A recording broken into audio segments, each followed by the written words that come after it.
What's up, crew fam? It's Chris with Two Knives Crew, coming at you today while I'm doing some editing here on the computer, working on some content to roll out to you guys.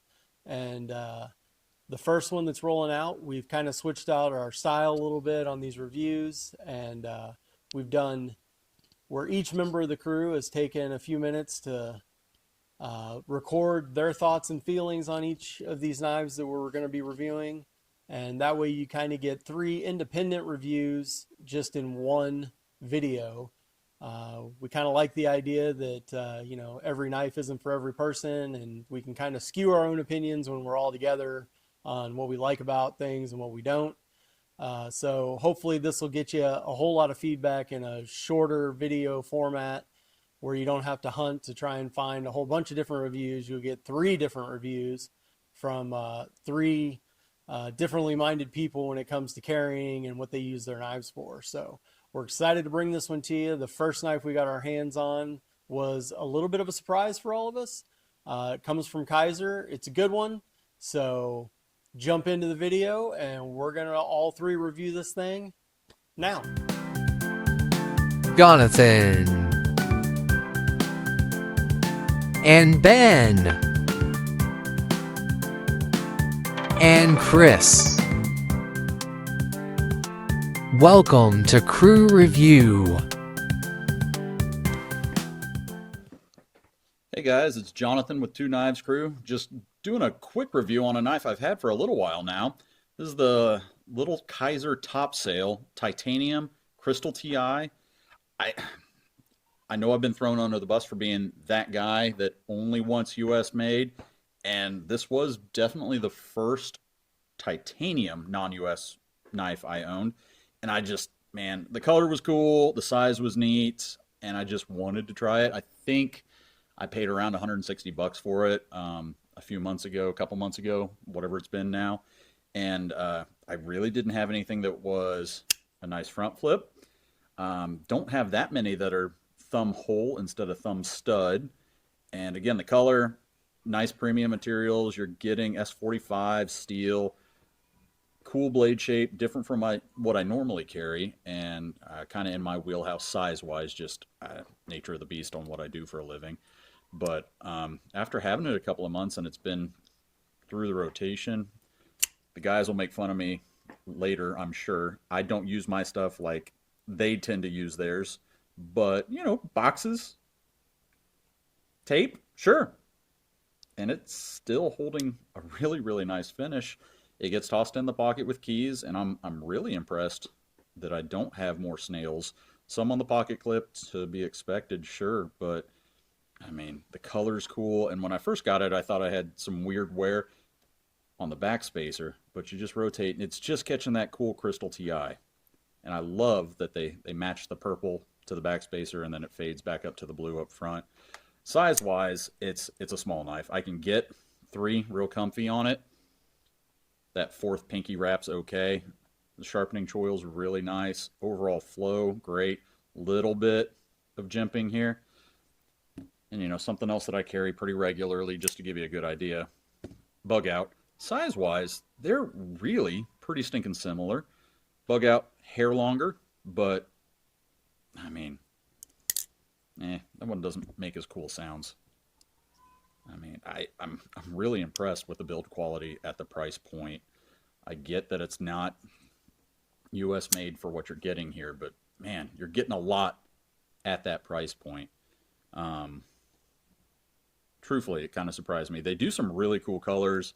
They had one in the exact same titanium finish with some green crystal TI. Yeah, this should show a few of the options on Blade HQ, and the cheaper ones are sold out currently, it looks like.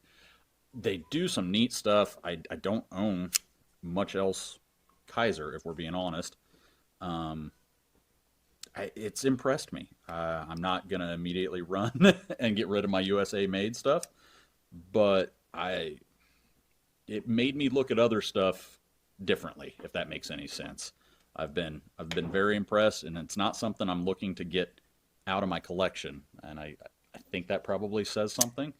It's been here for a couple of months, and I don't see it going anywhere. Bang for the buck is very, very impressive. I like the minimalist overall on the hardware. I like the color pattern. No, truthfully, I'm tickled with it. If you're comparing it to something, oh, excuse me, like your Para 3, it is longer than a Para 3 by a hair. You get a little bit longer cutting edge. In pocket, this thing does feel heavier, but it's not terribly so. Para does a good job of not weighing anything. Yeah, sitting here trying to think what else I've thought over the last couple months of it. It's a different blade shape. Yeah, it's drop point, but it's a little bit different than what I'm used to on that stuff. But it fits the profile of the knife really, really well. Love the blade finish. I think they knocked it out of the park with this thing. Let me know if you guys have anything in this wheelhouse similar. What you guys think. Yeah, thanks for joining me, guys. We'll talk to you later. What's up, crew fam? Ben here, weighing in and talking about Jonathan's Topsail, which I gotta say I'm actually pretty darn jealous of, just for looks and feel alone. Since I don't have all of his experience in carrying this, I'm going to talk about just aesthetic, a little bit of ergonomic use, and size comparisons just to give a feel of it to all y'all. Overall, I don't know how you could pull this out to use it without anyone seeing it thinking that it is not beautiful. It's amazing. I don't know if this camera does the best job of truly doing justice to this Timascus finish. Incredible. What also is incredible, how well it fits and feels in hand, and a nice choke up grip on it as well. It actually feels pretty smooth and natural. Even if I abuse Jonathan's knife with a little bit of a very scientific test medium just to see how it feels cutting through, and with a choke up grip there again, pretty natural, very nice. Jonathan already threw up a couple size comparisons. I'm going to put them all on there at once just so you get a good feel of it compared to the Para 3 and Para 2. It's more in the neighborhood of the smaller bug out like Jonathan already showed. And stack it next to the Hogue Deca, and the Civivi Elementum is kind of a little small compared.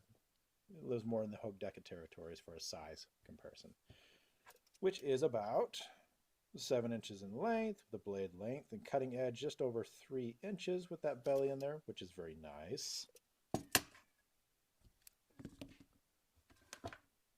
Comparing it weight-wise, this is in a size range that kind of fits a lot of our super light category, like the Hogue Deca that sits around 2 ounces, and a fancy titanium scale. There's aluminum scale, titanium scale, 2.5 ounce bug out, aluminum scale, pardon, and the Topsail coming in at 3.4.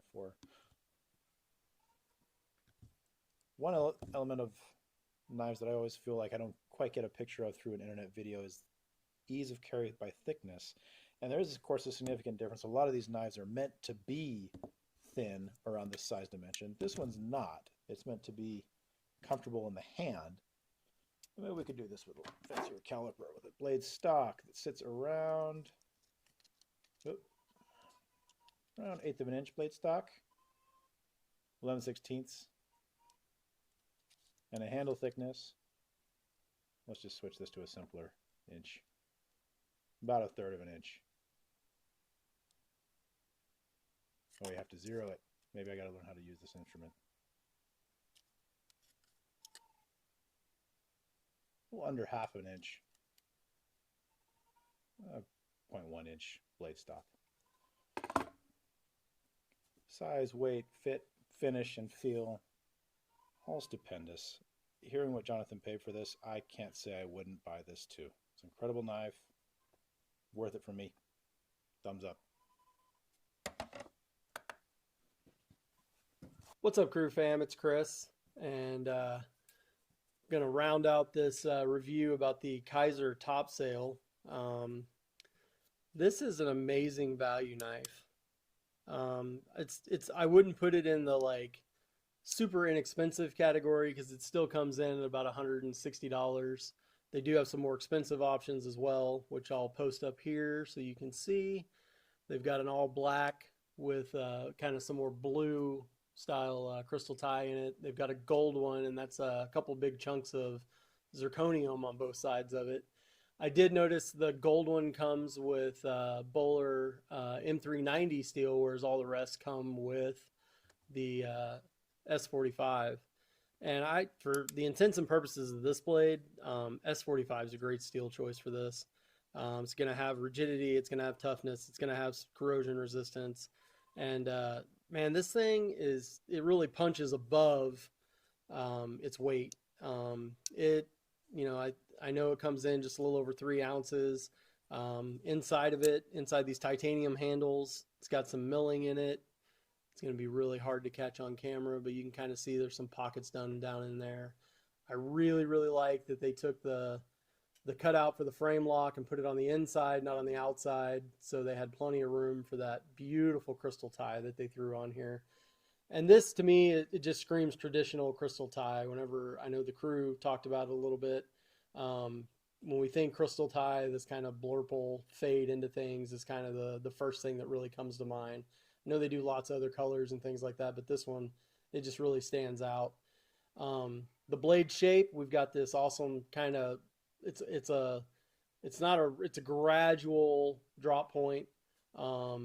It's almost flat. You start to get that curve just towards the end, but then it's got a nice round belly on it right here. So yeah, clip point with a belly. I guess I can relate to it in some ways. So and it's super smooth action. This hole's in the right spot. You can reverse flick it. You can front flip it most of the time. I failed that time, but and then it has enough jimping right here at the top of this as you come around that it's real easy to front flip. And guys, this one, Kizer knocked it out of the park with this guy. It's a banger for sure. You got this great kind of semi-inset style frame lock, since the crystal tie goes over the top of it. It does have a steel lock bar insert inside of it. You can see that. That's what this screw goes to. So, if that wears out over time, you can always replace it, which is a great feature. More than likely that lock bar is not going to outlast the actual usage of this knife. So it's nice that you can replace it. But yeah, the Topsail, great, pocket friendly. I've actually had this in my possession for a couple weeks now. Just while I was kind of walking around the house a little bit, kind of threw it in the pocket just to see how it'd feel. And yeah, it just vanishes in there. Super cool knife. Made in China, obviously, coming from Kizer. But, some of these Chinese knives that are coming out are super, super good. Yeah, Kizer, well done. I think the Topsail's a winner. Probably going to end up trying to pick one up myself. I may have to go for that gold and zirconium one, though. It's just screams me a little bit more. But yeah, this thing's a beaut. And until next time, guys, stay sharp, and we'll see you on the next one. Check out the affiliate links in the description. And thanks for watching.